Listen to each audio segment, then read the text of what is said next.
go? We'll see. Can you see me live? Got the notification.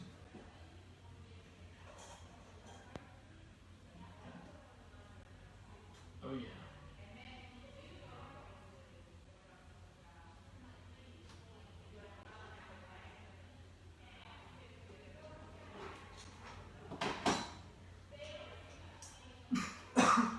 Ooh. Yep. You alright? We're good. We're back. Ugh. We're live. Good morning. Good morning, Josh.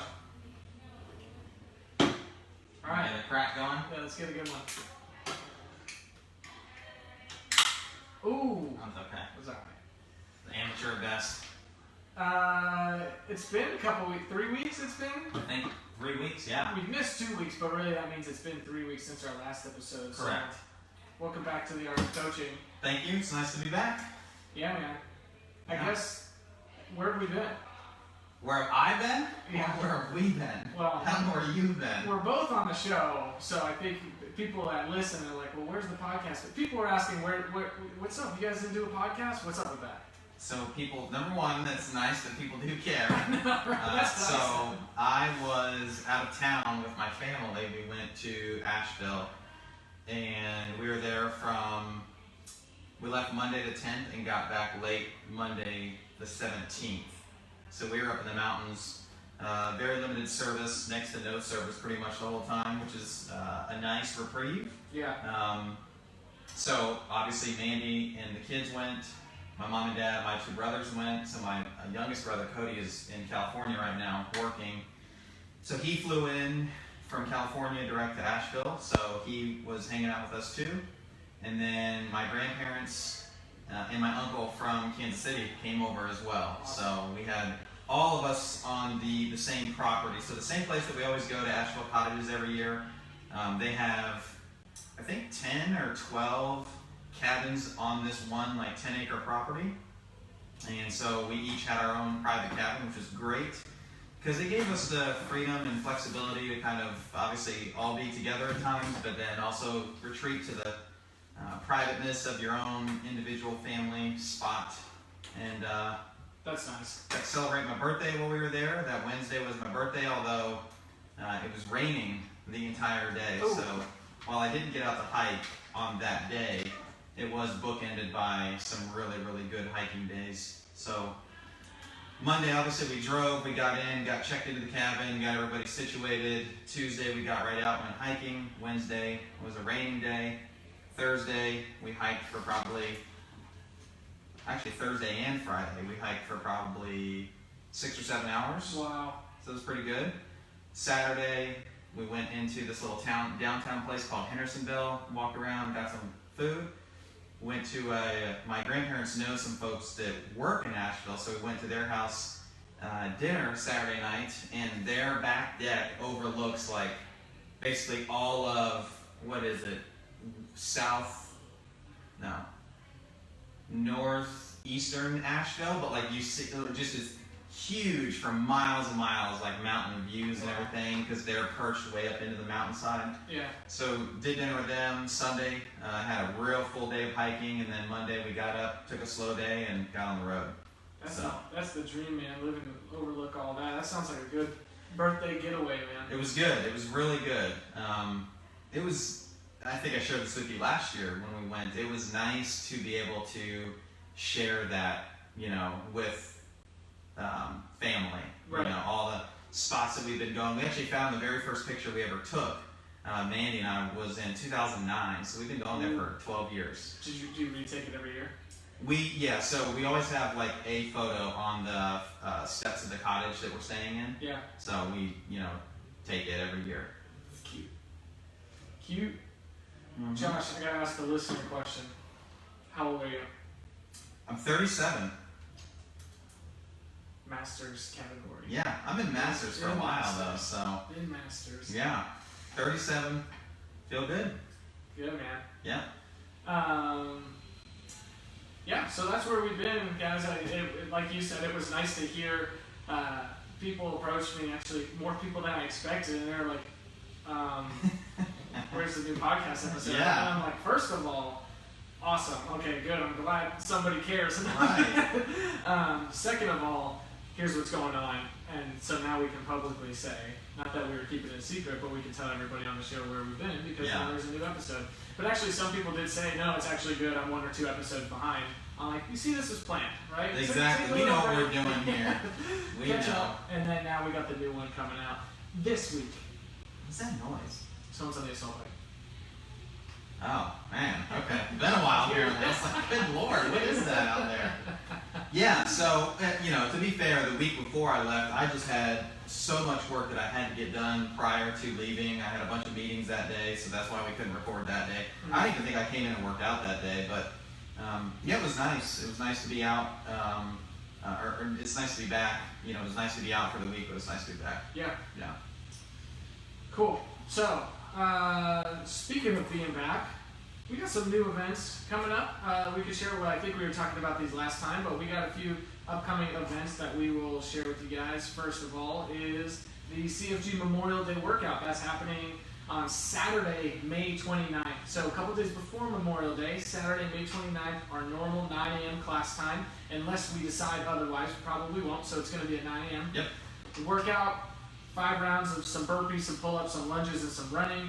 Something we've kind of been telling the classes is if the original workout seems like a lot, everything's modifiable. We can make something right for you to kind of come in and get a good workout, but not overdo it, right? We don't want to overdo it so that we're out of commission for Memorial Day weekend. So come in and get your workout in then, which means on Monday, Memorial Day Monday, May 31st, we're going to be closed. So I've been telling people sleep in, go barbecue, go to the beach, go spend time with your family, go to the pool. Take the day off. We'll see you back here on Tuesday. See you back here on Tuesday. That'll be in Australia in June 1st. Yes. Ooh, is it? Why? Because they're ahead? I don't know, but you were saying it with some Australian accent, and it's June 1st on Tuesday. Yeah, and there's one that I forgot to put down because you announced it in class, so I'll let you say the date, but Coach Ed is going to be doing a StrongFit clinic seminar workshop on, was it June 12th? June 26th. June 26th, okay, Yeah. I was way off. Still a Saturday. Still a Saturday, Right, okay. yeah.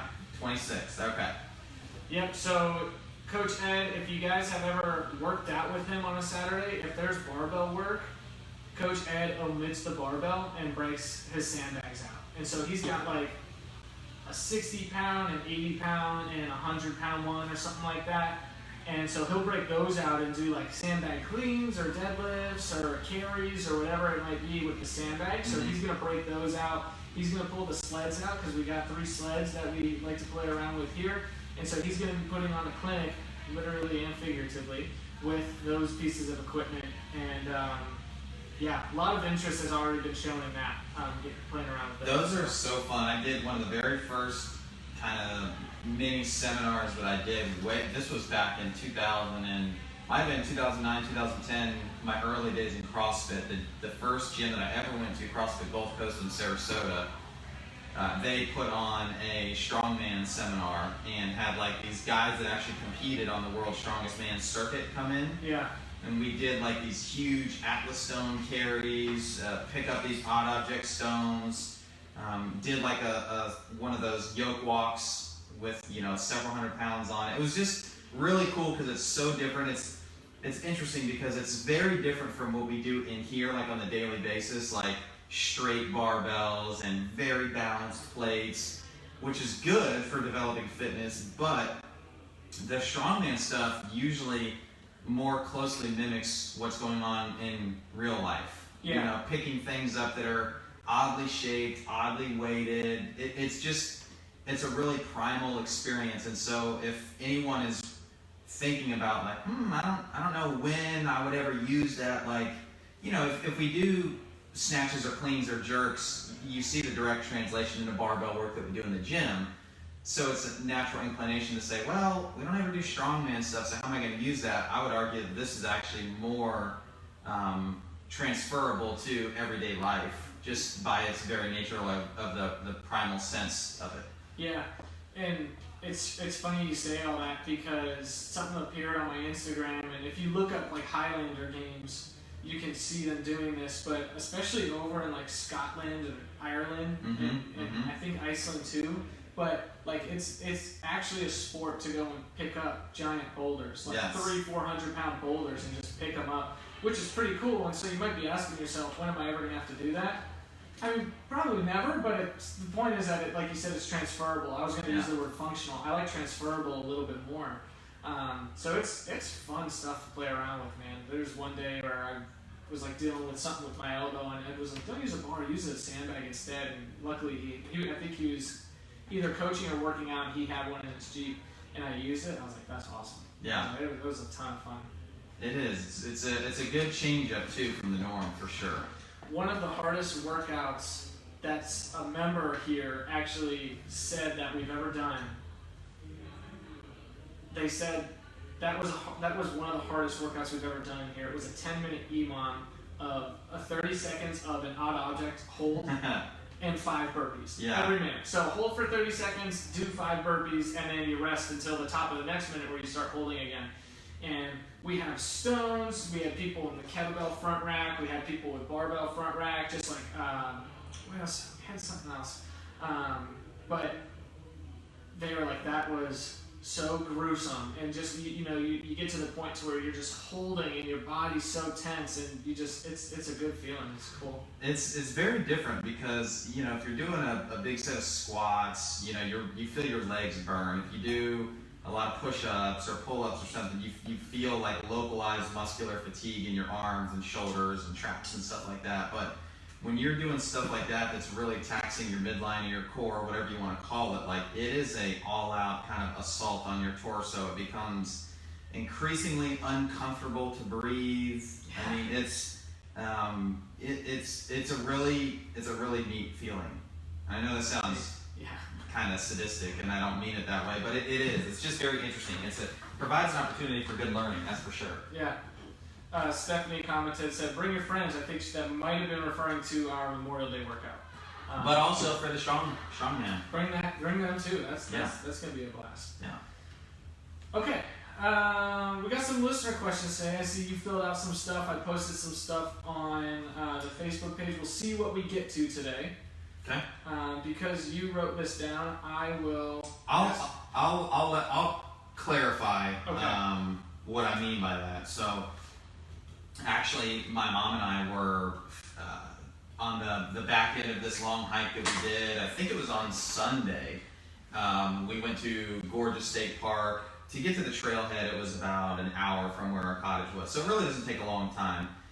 It's more like a bunch of windy roads and everything. Anyways, so to get to the trailhead, it's about an hour in Gorgeous State Park.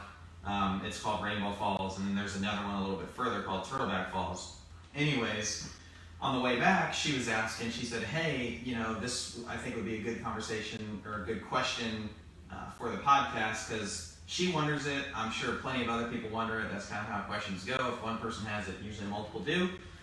And it was around the notion of, from a coaching perspective, how much do we look out for the clients when they are in here under our supervision and care working out? And she's very specific, not to say like from a movement perspective, elbows up, knees out, chest tall, weight in heels, all that stuff everybody is pretty familiar with, but kind of the unspoken things. And to go a little bit more detailed, obviously we were getting pretty tired and fatigued. It wasn't really hot, but you could still feel your temperature going up. What are we looking out for in terms of signs of exhaustion? So whether it's heat exhaustion, dehydration, do we look out for these things? So how much would you say, I'm curious in your estimation, because you really put in a lot of coaching, how much do you think you watch out for signs of exhaustion? And I think this is really relevant too, specifically being in Florida. Yeah, and especially because it's coming up on summertime. Yeah. Which is 11 months out of the year, but that's besides the point. I mean, it's definitely like, I know in years past it's been like, okay, like it's August, we're doing Kelly. Like that's it. Like you're doing Kelly, you're running, you're box jumping, and you're wall balling unless you're injured, right? or something like that, right? You're doing a lot of running. I think now, like, not that we weren't before, but we are a little bit more conscious.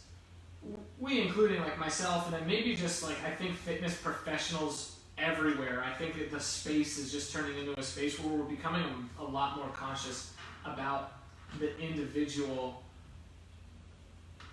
and how they respond to certain stimuli like that. So I think we are becoming a little bit more empathetic towards like, okay, yeah, I get it. Like, it's 95 degrees out. I get why you don't want to run. Like, we can set you up on a rower if you're not somebody that responds well to heat.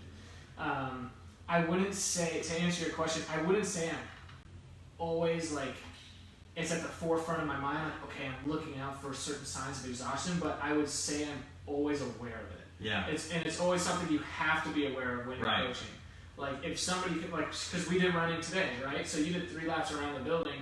If you come around 1 lap and I notice you're marginally slower, like, generally people are going to slow down, but if you're real slow, I'm probably going to ask you, like, just throw out a, hey, are you okay? Yeah. Or something, and just kind of see how you respond. It's just things that you kind of grow to be aware of. Luckily, it was a nice day to run outside. It wasn't too hot out. But to answer your question, I wouldn't say I'm specifically like, okay, who, like a shark in the water, like hypervigilant, right? Yeah, but take the temperature and. Yeah, but you're always aware of like how people are moving a certain way, or like, if they look like they're limping and they come around, it's like, okay, what happened on the backside? Right. Or if they come around and they're walking, like, and there's somebody that normally runs, it's like, okay, it's either really hot out or they got hurt or something. They're not feeling it today. Time out. Hey, what's going on? I don't want to drone on too long, but I think that's my answer to the question is, it says how much do coaches watch out? It's not like we're watching out, but we are always, always, always aware of it. 100% of the time, we're aware. Yeah. So this may seem kind of like a very self-serving answer to CFG, but I think, and to your credit, and to all the coaches really, is good programming and good relationships between coach and client can go a long way to minimizing the risk of heat exhaustion, heat stroke, dehydration, any of those things. It can really go a long way to mitigate that risk. It's never going to eliminate it, right? Like, we can talk about risk elimination with so many things going on these days, but specifically to this, there is no risk elimination other than saying, well, don't come in, stay in your house, it's got perfect temperature and humidity, and hopefully you're drinking some water. So there's the ongoing communication and great programming and relationships that takes care of, 9 out of 10 instances where something could go wrong, right? So when you have a conversation with somebody when they come in, so if it's me and I just got back from vacation, let's say I got back late last night and I came into this workout today, well, that I've been outside and I've been moving and everything, so you might not be hyper vigilant in watching me, but there is a subconscious awareness that'll go on within you to say, okay, he's been active, but he hasn't been active in this sense, like the deadlift and the toes to bar and the really high heart rate for probably the past 10 days. So I just want to keep an eye on him, and be aware that the temperatures that I was in were in the 40s, 50s, and 60s, not in the 80s and 90s. So there is that. And then the other piece of the puzzle is just nature in general. Again, does the one-offs happen? Yes, but in general, it's not going to go from a 60-degree day to a 99-degree day at 5 p.m., right? There's been this gradual increase in temperature so that when we are outside, we have become acclimatized to the heat, to the humidity, things like that. And the way that we have really seen this play out from a coaching perspective is when we get drop-ins from like the Midwest or from up north, and they're in really, really good shape, and we send them out for 1 lap around the building for a warm-up, or there's a workout with running, is the humidity like punches them square in the face. Yeah. So that's something to watch out for, if somebody is that. Now, specifically, what are we looking out for on like the Memorial Day workout? I distinctly remember this a couple of years ago. Tim Gadosh, Stephanie's husband, came up here during our Memorial Day workout and brought like trash cans, filled it with ice water, and I remember us like dunking my head and eventually getting into this thing because it was so brutally hot out. And so those are the ones where we're looking out for, okay, I know how much in general everybody sweats on an individual basis. And so I know if you are sweating way more than normal, like that's something I'm specifically watching out for. I also know that it's a tremendous red flag if you go from sweating profusely to not sweating at all. Getting the like, chills. Yeah, you get the chills, the color really leaves your face. So those are really, really signs of being in danger of heat stroke. So those are all things that we are specifically watching out for. But like I said, good programming that doesn't go from, just doing a couple of indoor, low intense, 5-minute workouts to a 1-hour session. Like you build yourself up to that so you become adapted to it. Imagine that concept. Yeah. Like that's the way to really mitigate all those things, is to just kind of take your time to get ready for these things. This is one of the big reasons why we've talked about the Memorial Day workout for so long, is because unless you've been doing, this, fitness thing for a period of a couple of years, specifically with us and our style of training and all that, and being with us and our style of coaching, it can be a big leap to go from, I do some fitness, to then I'm going to try to do this workout that's going to take an hour, and the majority of it is actually going to be spent outdoors on a really hot day of the year. Like, there's no question Memorial Day is going to be one of the hotter days of the year. It's going to get people in a pretty sort of bad way. And something we've always done, and we've done a great job of doing this, is anytime we've had any sort of like event workout, we'll say, is, whether it's been the open in the past, but especially we'll stay on the topic of a Memorial Day workout, or even like a July 4th or a Veterans Day workout, it's, hey, if you plan on doing this workout, like adjust your week accordingly. Like we'll say that to the member or to the client, it's like, hey, if you plan on coming to do the Memorial Day workout, right, definitely get some movement in like Thursday, Friday. Yeah. But hey, if we're doing like barbell rows or pull-ups on Thursday, Friday, or any sort of like upper body pushing, maybe like let your coach know you're going to be here Saturday and we'll find something else to do. Right. Don't not come in because, okay, no, I'm just going to go kill it on Saturday, right? Like still get your movement in, but just be smart regarding that stuff. And the same goes for nutrition, for hydration, for sleep. If you know you're going to come in and do a workout with a 60-minute time cap on Saturday, like that has 2.5 miles worth of running in it, you better be drinking water, you better be eating, I say eating clean, like, just being aware, being mindful of all the decisions you're making. I like what you said about the ice buckets, and it's always a funny memory thinking about the ice trash can. I'm like, man, because I had some people that were like, hey, is it the one we did 2 years ago where Tim brought up the trash can full of ice? I'm yes. like, yeah. They're like, can we do something like that again? I'm like, hey, you bring a trash can up, I will gladly walk over to the mobile and farmers carry two 20-pound bags of ice over.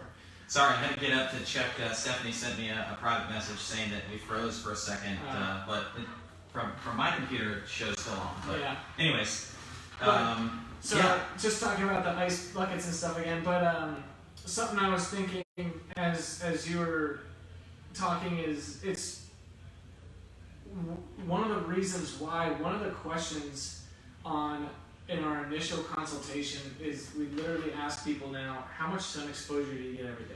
Yeah. And I've had people tell me the only sun exposure I get is from walking in my car to pick the kids up, so I can go drive and pick the kids up, and then driving and being in the car doesn't count as being in the sun, right? Like how much time are you spending in the sun, and then walking from the car after I pick my kids up to back into my house. Right. Like I've had people say that before, and so it's like maybe that's not the best person for 2.5 miles worth of running in 90 in the degree sun. weather. Yeah. Maybe they're better suited for some sort of assault bike or some sort of row. And it's not because I like putting people on the assault bike because I'm evil. It's because, like, hey, maybe they shouldn't be, or maybe they go and they run one round and the rest of the rounds they're assault biking. Or maybe they're assault biking in the sun. Or, you know, it could be whatever mixture or modification that they need. Or maybe they're assault biking in the shade, whatever it is. But I just think about that question that we ask people and how many functions it serves. Because I always get the side, the kind of head tilt when people are like, that's kind of a weird question to ask. I'm like, yeah, I agree, but it's important. Oh my gosh, yeah, that is a crucial question. You know, it's interesting to go down this side road just a little bit. I was thinking about just the differences in location and becoming acclimatized to heat and even altitude and things like that can have differing effects on you. But when Jay made it to the games in 2016, that was the last year I was in California, and I remember us going out there and some of the behind the scenes stuff where I was allowed to go back for athlete briefings and everything like that. You know, the medical team was, man, they were really great about being on top of looking out for signs of heat exhaustion, heat stroke, dehydration, and I remember in the athlete corrals, you know, a lot of those guys that were basically everybody that was not from Florida and maybe even parts of California were, oh my gosh, I can't get over how hot it is out here, and how, you know, I'm not used to working out like this. And you could see like they were shocked at how much their output dropped compared to what their expectation was going to be. And a lot of it could be attributed to temperature. And I remember Jay and I were, and probably had this conversation with you out there, and so many others that went with us that year. You know, we were sitting in the stadium and it was warm. I mean, it was hot, but nothing compares to the heat plus the humidity that we get here in Florida. And so, you know, I remember talking to Jay when we would do his workout debriefs after each event, and he was like, yeah, it was warm, but, you know, we do way tougher things in our environment than we do out here. Yeah. So it wasn't a limitation. Vice versa, for the other people, it was like a swift kick in the face. Something I've said for the last, that was 2016, geez, almost 5 years already. But something I think I've been saying is, like, there it was almost like, you know, you were cooking there. Because, like, you know, you're in the sun and it's hot, and it never really gets to 100 degrees here, but it gets to what feels like 101 or 102 because of the humidity. But there it was a flat, like, okay, it's 100 degrees out, but, you know, you just feel hot, like you said. It just feels warm. You feel like you're cooking versus here you feel like you're marinating. Oh, yeah. You feel like you're in a crock pot. That's a great way to put it. If you're going to kind of compare the two. That's not to say, I mean, to each their own opinion. I don't feel like it feels awful here. I'm somebody that I prefer the heat. I'd rather work out at the 90 degree humidity than in the cold, but you know, so that it's just kind of good too. Oh, video's good now. I same deal as I remember before we would go out to the games is Stephanie, myself, Jim Buckles, like we would go out, we did like a 2-mile run one day. We just ran for, you know, whatever, 15, 20 minutes, and we got done and we were like, how far did we go? And like, man, that was about 2 miles, and it felt like we could have gone all day, just because you didn't feel those signs of exhaustion that kind of bring it all full circle back to the original question. You felt good. I want to read a couple comments that people were making. Steph said, you know, in respect to, you know, she coaches some of the kids' classes here, and she says, you know, she's watching out for it the minute the kids walk in, and then adjust what they're doing based on how they are that day. Plus, you know, there are included water breaks in that 45-minute period, which we have that designated into all of the sessions that we run, whether it's the adult group classes, if it's private training, whatever it is, we always have those. And again, you know, when she says she's watching out for it, you know, adjust what she's doing, again, that's based on a relationship that she has with each individual kid. So if my son's in here, if his best friend is in here and she knows how they normally are acting, you know, or she knows that we've been out of town, I mean, those are all the things that go in, that coaches take into account.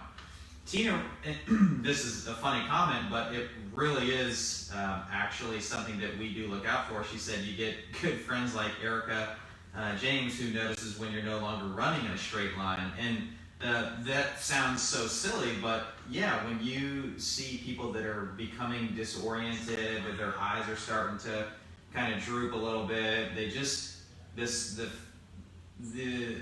look is like they are just not there. Yeah. That's another red flag, right? So I thought that was a really good one. Yeah, and then she was talking about the video, and yeah. So those are, to answer the question, how much do we watch out for it? I think we're always on the lookout for it, and when workouts like Memorial Day are coming around, I will talk to the coaches ahead of time, hey, be aware of this, look out for these things, whether it's the excessive sweating, the ceasing of sweating, making sure that we're talking about hydration leading up to the event, all those kinds of things are pieces that we look out for. It's normally a workout where, of course, like, it's a longer workout, so you're typically at the point where a coach, they could ask you, like, hey, how you doing? And you can give a thumbs up, or just be like, yeah, I'm okay, it's hot or whatever. So there's always opportunity to give feedback as well. Right, so. right. Awesome. Cool. That was a good one. Yes. And that was both of them, right? That's both the ones Yep. you typed. Yeah, we kind of combine them. It's like, how much do we watch out? And then what specifically are we looking for? Cool. Alright, let me scroll down. It took me all the way back up to the top. Okay, what next? Well, you said you had some questions depending upon how far we got today. So one of the questions was, where have we been? We answered that, in the beginning. Another one, people love asking us, even in like the second or third week of each block, but especially the fourth, and especially now as we're ending the fifth week, is what does the next one look like? Yes. So we can talk about that just a little bit, not too much time, but I think some people do want to know what the plan kind of is regarding what the next block of training looks like. Yeah, of course I'm anxious to hear that. I like that. Let's see, pull up block 5. Oh, we got my spreadsheet. Oh yeah, here it is. Okay.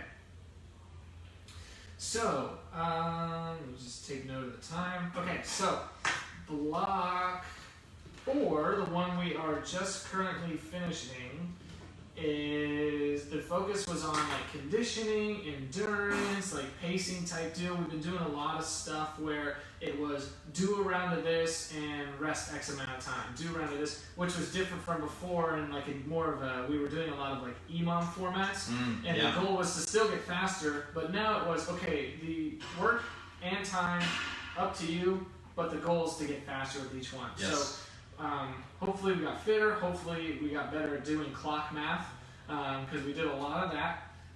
This fifth block, something that, and again, I told you guys I like to focus on, take a little bit of feedback, a lot of bit of what we're noticing in the class, and kind of apply both, and then just kind of mix things up compared to what we've been doing.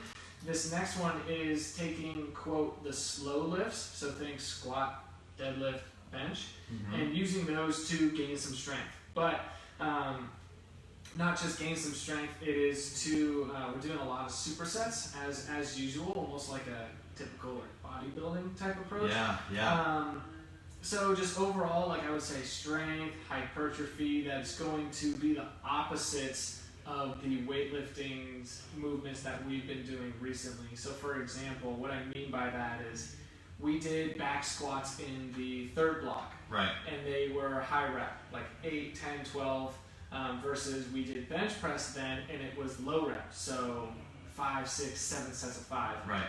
Vice versa now. So now we're doing things like perfect front squats, still a tempoed, okay, because we know tempo is really good for strength building, our joints, all that. But now we're looking at like 5x5, 6x5, 7x5 with that tempo. Yeah. Same thing with barbell deadlifts. Tempoed, which if you've never done tempo deadlifts, man, they light your hamstrings up. Yes, kind of like a good morning or an RDL. So keeping those light, but focusing on those with a tempo. Again, 5, 6, 7 sets of 5, and actually supersetting those deadlifts with some kettlebell or dumbbell single arm front rack split squats. Not Bulgarian, but split squats in a normal stance. So yes, I like that. That would be good. Some good little lower body split. I like that. Yep. So that's going to be on Monday and Thursday, respectively, the squats and then the deadlifts and split squats. And of course, you guys know the rotation, it'll change, but the first week, Monday and Thursday.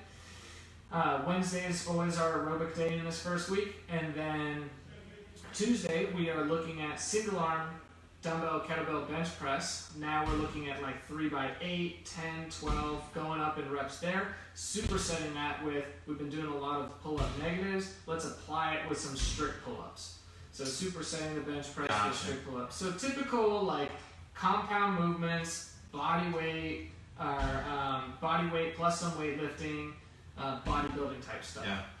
Then we have an upper body push with a vertical pull. On Friday, we have a horizontal pull with some midline stuff. We're going to go wide grip barbell rows. If you guys haven't been enjoying the barbell rows, well then I'm sorry, there's more of them because they're really good. Very different though, going from the narrow grip to the wide grip.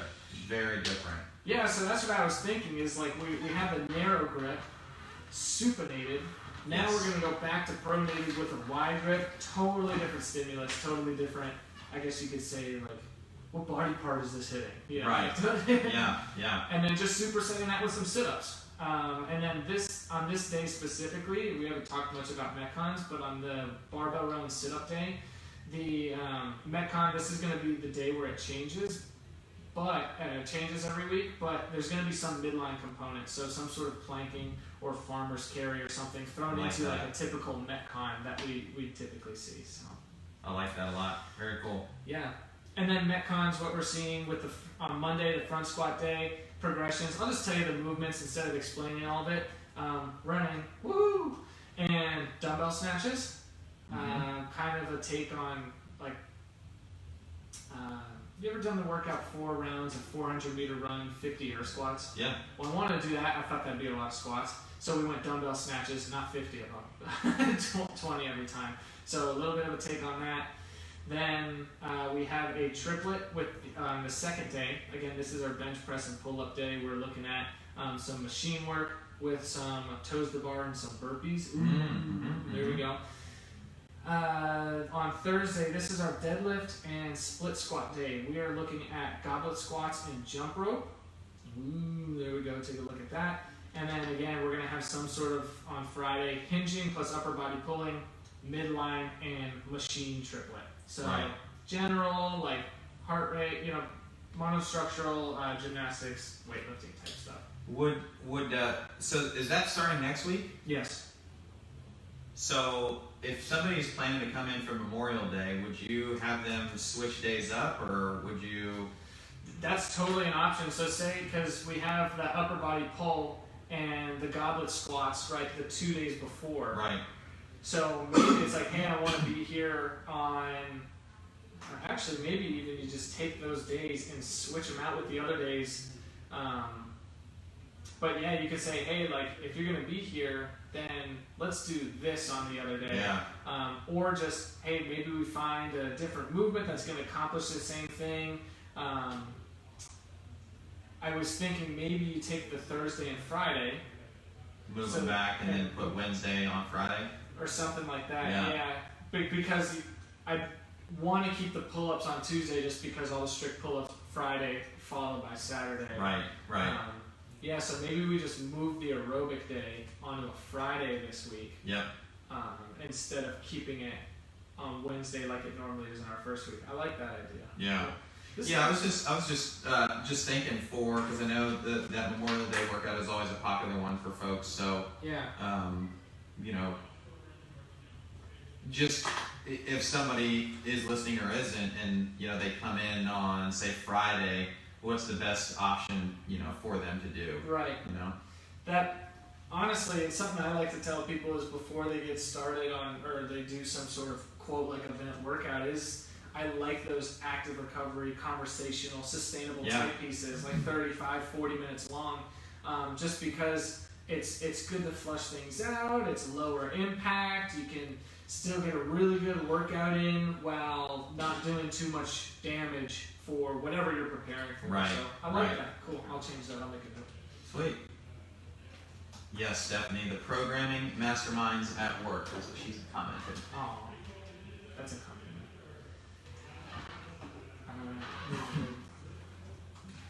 I don't know if Justin Scott listens to our podcast, but I'm sure his ears tingled a little bit in the universe when you said bench press out loud.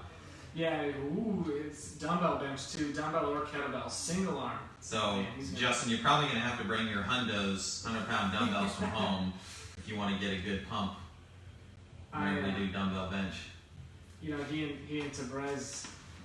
Yeah, they get together like on Sundays or something. They're getting their bench up, man. Yeah. Justin and Tabrez hitting 5x5s, man. They're killing it. I'm just looking through other questions because I know I've gotten them through like text or something like that. So I got one, and I'm having a hard time answering it without coming off as a jerk. I sometimes mean to come across as a jerk, but okay. We'll but work on that. I'm just gonna ask more snarky, right? But I'll just ask you is, what purpose or where do overhead squats fit into what we do now? Well, man, that's a great question. The thing that I think about most, just in my day-to-day obsessive brain with regards to movement and function and what people's true goals are, I would say that it's probably nowhere in the repertoire of what, most people should be, that most people will actually care about. Yeah. And the reason that I say that is there's nothing inherently wrong with it at all. In fact, we've done it, for years and years and years. And there's nothing, it's not like, it's a bad movement. That's not it at all. What you have to think about in terms of things that you can do is, number one, who are you? Who is the person that is sitting in front of you? Or if you're talking to yourself, look in the mirror and say, okay, what can I do today and then what can I do tomorrow that is just beyond that capability, that is in service to what my particular goal is. So you got to dig deep. You got to ask some really, really hard questions, and I'm willing to have these conversations with folks. As a matter of fact, I think back to that one that we had in the front of the gym one day after class. I think it was like Bart, Melissa Z, you, me. I'm trying to think of who else was there. Smith was there. Yeah, Smith, their older son. And we were all just talking about, oh man, I like doing this or I like doing that. And I think sometimes I can come across as abrasive, and I don't mean to at any juncture whatsoever. I think what I want to impress upon people more than anything is that I have a lot of experience in terms of working with thousands and thousands and thousands of people personally, but then I also work with thousands of coaches and gym owners who have worked with, so there's, it's not like, I'm not looking at this from me from N equals 1 perspective. There's layers. Right. So, in saying all that, when you have these conversations with yourself and then with a coach, it really doesn't make sense that is the thing that I need to do to get me from where I am to where I want to go, right? Now, if you are somebody who wants to compete in the sport of CrossFit or functional fitness or local weekend functional fitness competition, then you need to be aware of what the specific sport demands are. Mm-hmm. Now, ironically, what we discovered this year, and Jay and I were having kind of like a little debrief like we do at the end of every competition, the sport is very different at every stage of number one, it's different at every stage of the competition. It's also different at different age divisions of the competition. And what I mean by that is the sport demands at 55 plus are very different from what they were from 54 and below. Mm-hmm. You're playing a much different game. Things are watered down, which means that they are now selecting for different different characteristics in the representation at the highest level of the sport. Does that make sense? Yes. Okay. So where do they fit in? Well, again, it depends. And I know that people don't like to hear that, you know. Now, I just took a glance in terms of what Stephanie said. Yeah, it fits in as an assessment to see how people move in terms of where there could be mobility deficiencies, and that's with the PDC, right? Because it does a really good job of making the invisible visible, right? So if you struggle to put your arms overhead with your elbows locked out and your rib cage not flaring, which I just described 99% of people, and not just, I'm not picking on people in the gym, I mean like 99% of people. And if you disagree with me, you're hanging around the wrong circles of people. You're probably hanging around circles of people that are represented by a very small percentage of people who work really hard at these things. Right. Go to Disneyland. Go people watch at the airport. You tell me that those people can put their arms overhead with their elbows locked out with nothing? Yeah, and no shoulder, like internal rotation. Yeah, so it really is a great diagnostic tool if it is demanded in a sport that you are pursuing, then you should do it. If not, man, there are just so many other things that are way better to get you from where you are to where you want to go. So that's the nail on the head, and that's kind of similar to what I have been saying, because I've been asked it by a couple of different people, and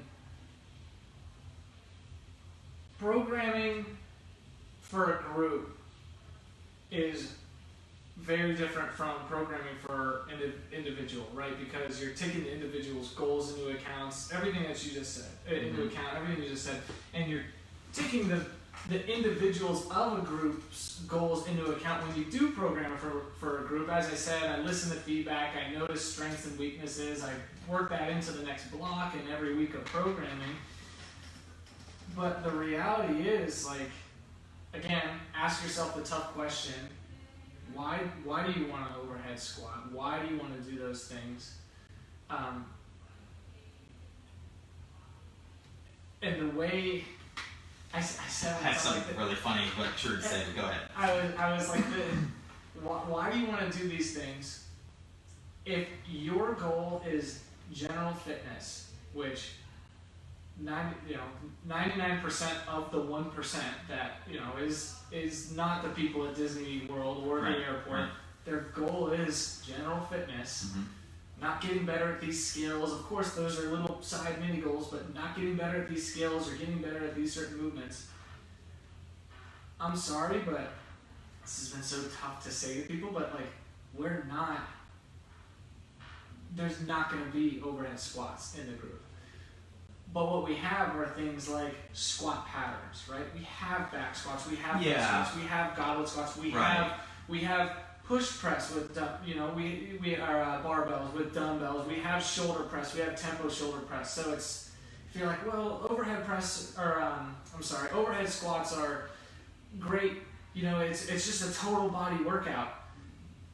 It's like, okay, well. No, let me put you on the assault bike if you want to understand the total body workout. Yeah, well, so is coming in and doing goblet squats, and before that you're doing some sort of deadlift or some sort of overhead press. It's like you just did the same stimulus, or similar as an overhead squat.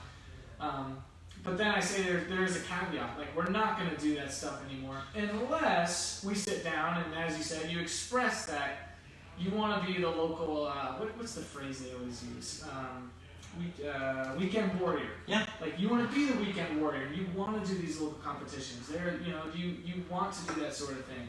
But this is coming from someone that loves to, I'm going to say it, squat snatch. I know you hate that. Yeah. Like, I love to snatch. You love to snatch. You like overhead squatting. We're good at them, right? Right. I haven't done one in... Wait, Jade was doing one the other week, and I did one, and I think all my joints cracked. And you were like, what was that? Yeah. I was like, oh, that's the first overhead squat I've done in about 8 months, right? So it stings to say for me that somebody that likes doing it, but...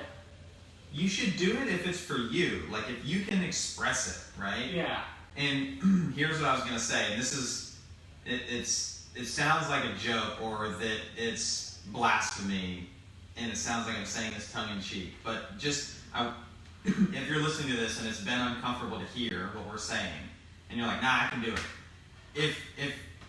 If you need to do some sort of warm-up, or joint prep, or mobility, to do a good overhead squat, then you are not ready to overhead squat. Oh. I mean, really, think about, and I'm not just picking on, I don't even know who asked this question, but I'm not just picking on the overhead squat. I can say that about any movement, right, or any workout. Really, the best one is, well, the best workout plan, number one, is what you're going to be most consistent with. And the best workout is the one that's going to provide a little bit of challenge based upon where you are today. So nothing that's so far beyond your capability that you're not going to be able to walk for 5 days.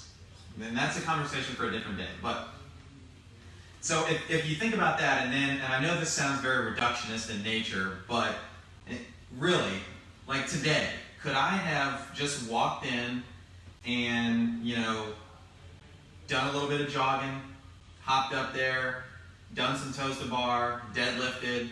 Like, in this, I'm just speaking for me specifically. Yes, yeah. I would have been just fine, right?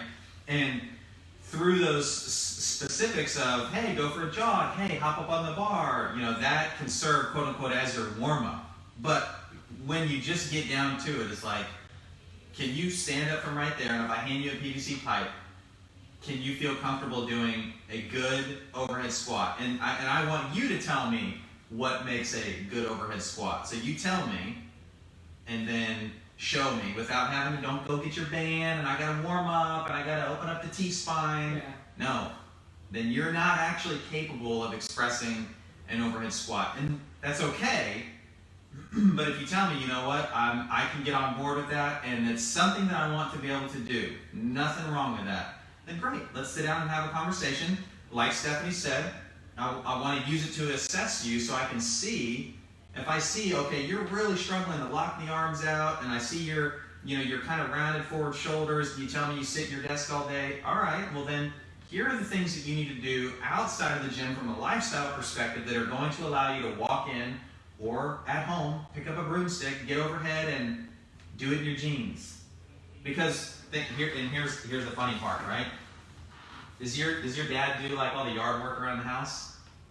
No, we have people that. Okay, so because we're in fish on. No, that's fine. Because I do too. So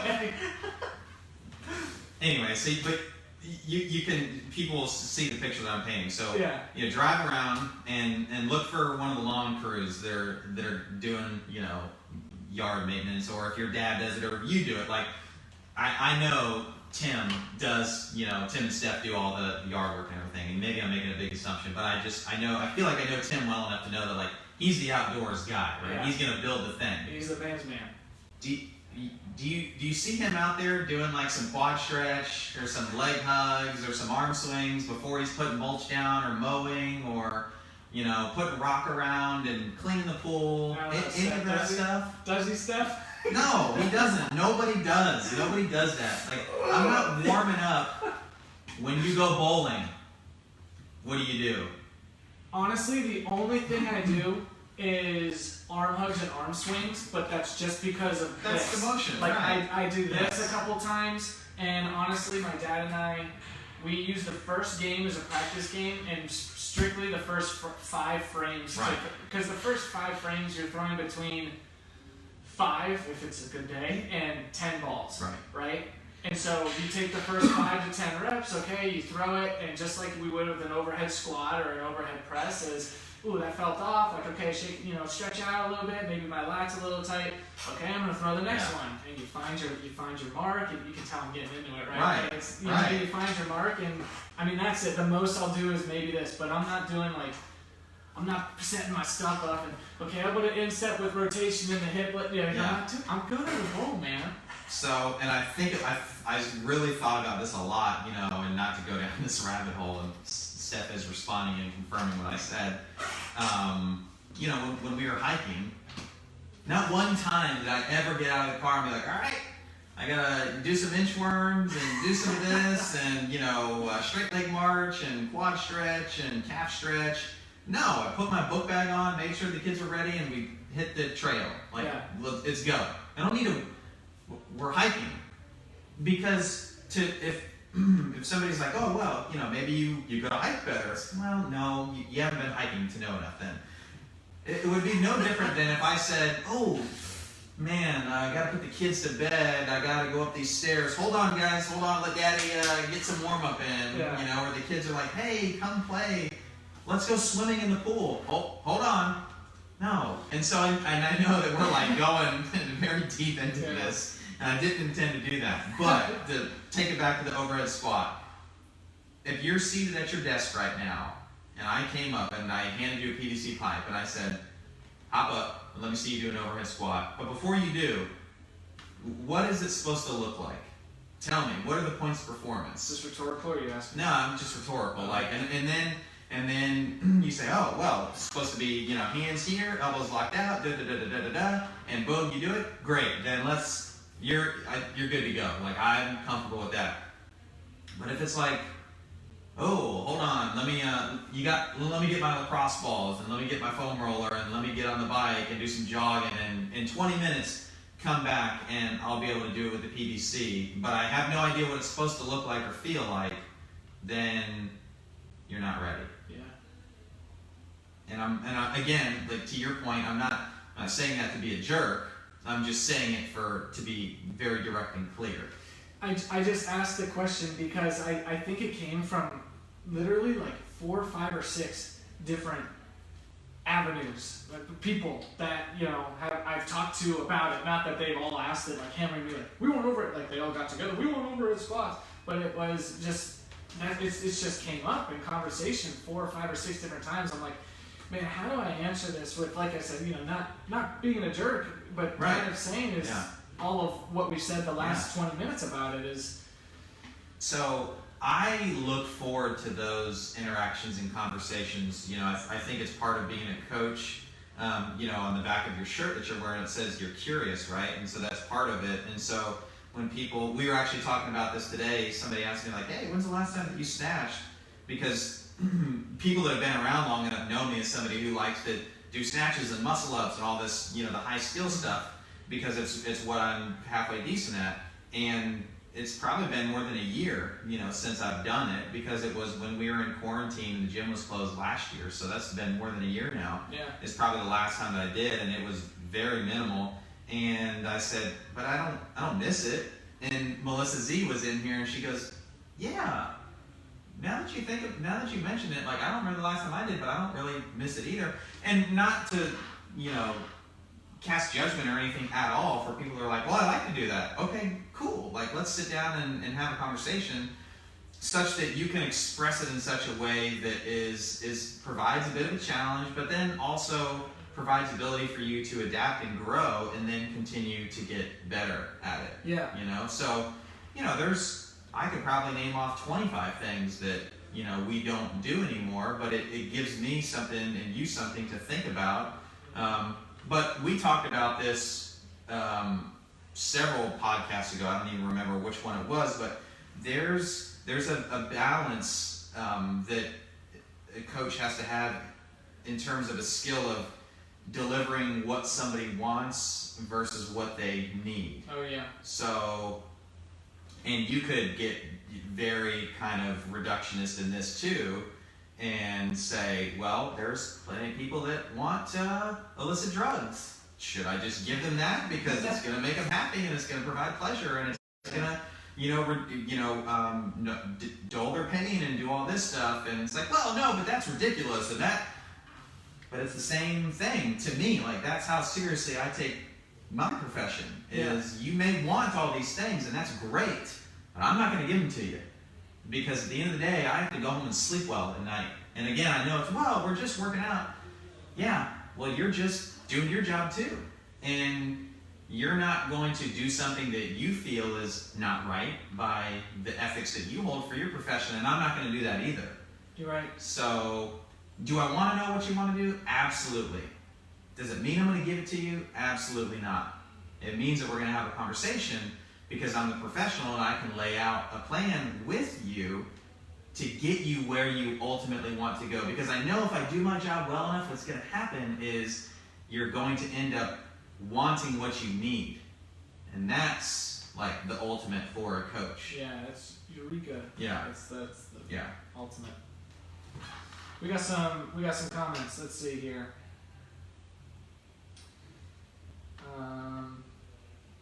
But also, there's a ton of things to improve that movement without actually doing that movement. Stephanie said that referring to the overhead squat. She said, i.e. different stresses, stretches, soft tissue work, learn to engage muscle.